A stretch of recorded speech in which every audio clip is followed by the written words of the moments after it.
ասեք։ Նիստը ավարտվեց, քննարկումը շատ երկար տևեց, դատանը գնացել է խորհրդակցական սենյակ, չի ասել երբ գրապարակի, ասաց նախապես կտեղեկացնի։ Այսօր, ենթադրվում է այսօր, դե հիմա չի ասել երբ, բայց նախապես կտեղեկացնի։ Ինչպես է գնահատում դատարանի վարքագիծը։ Դատանի վարքագիծը դժվար է գնահատել, որովհետև դատան ըստ էության լսողի դերում էր կողմերի փաստարկները, այսինքն սպայն դժվար ասել դատանը ինչ է անում։ Մենք կարող ենք ասել, որ մեղադրանքը ուղղակի այստեղ ընդհանրապես հանցագործության մասին խոսք չկա։ Իրենք ինչ են ասում են իբրև թե Ծառուկյանը որոշակի Իրանի Իսլամական Հանրապետության քաղաքացիների խարդախությամբ նրանցից հափշտակություն է արել եւ փողերի լվացում է կատարել, բայց մենք դատանում հստակ հիմնավորեցինք, որ այդ անձինք փաստաթղթեր են ստորագրել, որոնց իրենք են պարտ Ծառուկյանին, որ իրենք այդ գումարները չեն վերադարձել, պարտավորվել են մինչև 26 թվականը վերադարձնել, հիմա չեն վերադարձնել եւ այս վարույթները ըստ էության շանտաժի հետ կապված սկսել են։ Մենք հիմնավորեցինք Իրանի Իսլամական Հանրապետության դատանի որոշումով, որ իրենք այս նույն process-ը այնտեղ են նաև սկսել եւ այնտեղի դատանը արձանագրել է, որ հանցագործություն չկա, քաղաքացիական գործընթացներ են եւ նաև համապատասխան իրենց իրավասու պետական մարմինները արձանագրել են, որ Իրանի Իսլամական Հանրապետության քաղաքացիների հայտարարածների հիմնական մասը չի համապատասխանել իրականությունների ըստ էության սուտ է։ Այսինքն այն, որ ինչ որ ներկայացնում է, ակնհայտ է, որ այստեղ հանցագործություն ընդհանրապես գոյություն չունի, ասում են, տեսեք, հասարակ բան։ Ասում են, որ որոշակի ընկերությանը պատկանող գույքը հափշտակել է խարդախությամբ, ասում ենք այդ գույքը ում է պատկանում, ասում են այդ նույն ընկերությանը։ Ասում ենք լավ, այդ ընկերության գույքն է, պատկանում է այդ ընկերությանը։ Ոնց են հափշտակել, հափշտակվել։ Հափշտակությունը, խարդախությունը դա նա է, որ դու այդ ընկերության կամ անձի սեփականությունից դուրս ես հանում, դարձնում ես քոնը։ Բայց պատկանում է այդ ընկերությանը, որի 50% սեփականատերը Իրանի Իսլամական Հանրապետության քաղաքացին է։ Պարոն Սարգսյան, փաստացի բիզնես վեճ է, որին որոշել է նաև այսպես մեջ հնչեղություն տալ ազգային անվտանգության ծառայություն։ Դուք այդպիսի նախադեպ ունեցել եք, որ ԱԱԾ-ով կան եկեք մի հատ նկատառում ասեմ, հենց այս ֆոնդի վրա, հետո գործընկերս կշարունակի։ Ուրեմն տեսեք, 2026 թվականի հունիսի 9-ին ընտրությունից հետո Գագիկ Ծառուկյանը կազմական գործով պետք է մեկներ։ Այս նույն քրեական գործով միանգամից իրեն թույլ չեն տալիս որ մեկնի եւ մեղադրանք են ներկայացնում բացակայելու արգել խափան միջոց։ Պարոն Խաչատյանը, պարոն Մինասյանը բողոք են ներկայացրել այդ որոշման դեմ, նշելով որ քանի որ եղել է падգամավորի տեխնացու, ԿՀ-ի թույլտվություններ պետք է անձեռնխելությունը հաղթարելու, որից հետո միայն կլիներ մեղադրանքի օրինական։ Առանց դրա ապօրինի է։ Ուրեմն դատախազը բավարարել է իրենց բողոքը եւ արձանագրել է, որ այո, ապօրինի է մեղադրանքը։ Բայց ամսի 23-ին հաստատել է, մինչև ամսի 6-ը այդ որոշումը չեն ներկայացել ոչ քննիչին, ոչ մեզ։ Սահմանի այդ սահմանափակումը չեն վերացել բացակայելու արգելք, այսինքն մատը 23-ից պահել են ապօրինի սահմանափակումը, մինչև ամսի 6-ին ձերբակալել։ Հիմա դրանից հետո մենք անենք խոսենք, այսինքն դատախազությունը արձանագրել է, որ մեղադրանքը ապօրինի էր։ Սա նշանակում որ այդ պահին պետք էր սահմանը փակել, այդ մեղադրանքը ապօրինի ներկայացեցին, հետո կարճեցին, հետո էլ պետք էր սահմանափակումը ելքի պահել մինչև ամսի 6-ը ձերբակալել է, ամսի 6-ը պահեցին, այսինքն այս բոլոր ապօրինությունները վկայում է, որ այստեղ մենք գործ չունենք իրավական process-ների հետ։ Իրենք անում են այն, ինչը որ հրապարակային հայտարարվել է, որ պետք է արվի ու շարունակական անում են։ Ներկայացնում ենք ապացույցները, կոնկրետ Իրանի Իսլամական Հանրապետության քաղաքացին մյուս դրվագով ասում է, որ Ծառուկյանը ինձ չի խաբել, մեկ այլ անձ է ինձ խաբել, ընդ որում Ծառուկյանը ասում է, որ այդ անձը խաբելու է մեզ,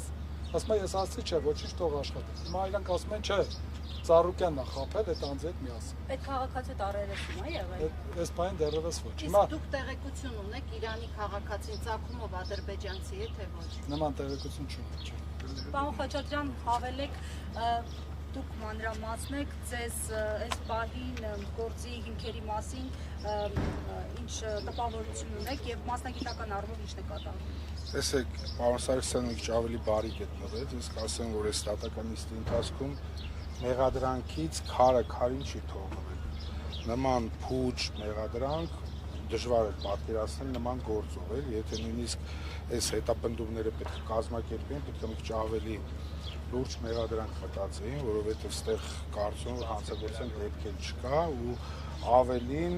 ոչ թե բիզնես վեճա դուք չէ հարցրեցիք, սա բիզնես վեճա վերածվում է քրեայրավական process-ի, ես կարծում եմ, որ այստեղ բիզնես վեճ չկա, այստեղ ուղիղ իմաստով պետք է պարոն Ծառուկյանը ճանաչվել դուժող, որի այս պարագայում դուժողին տրվել է մեղադրյալի կարգավիճակ։ Պարոն Խաչատրյան, մեկ դեպքի մասով այլ կառույցներում, կազմակերպություններում խոզարկությունները ինչով են հիմնավորել։ Չէ, այստեղ չեն կարող ասել, որ մեկ դեպքի, ուղղակի այստեղ շատ կարևոր է հենց պարոն Սարգսյանի ասածը, որ այս քաղաքական հետապնդումների, ֆոնին տարբեր գործերով բոլոր գործերը ակտիվացան մեկ օրում։ Նույնիսկ 2020 թվականին ինչ-որ Կոտայքի քննչականում քննվող գործով էր ակտիվացան, 19 թվականի գործով հարուցված ակտիվացան, 20 թվականի գործով, այսինքն հենց կարևոր է արձանագրել այդ հանգամանքը, որ բոլոր գործերը ակտիվացան մեկ օրում։ Դե ով կպատասխանի մեզ ինչու։ Բոլորն ասում են մենք հիմա զբաղված ենք, բոլորն ասում են մենք հիմա զբաղված ենք զուտ իրավական process-ներով, մնացած դատողությունները թողնենք ձեզ, մենք կզարմանայինք, որ այլ կերպ մեկնաբանեին, հելնեին ասեն չէ, մենք հենց հիմա զբաղված ենք քաղաքական հետապնդումով։ Պարոն Սարգսյան, ինչ է սպառում գործողությունները կատարվել, բացի խոզարկությունները։ Դե փաստացի մեր մասնակցությամբ խոզարկությունն է, ձերբակալումն է եւ նաեւ էսկալանքի միջնորդությունն է։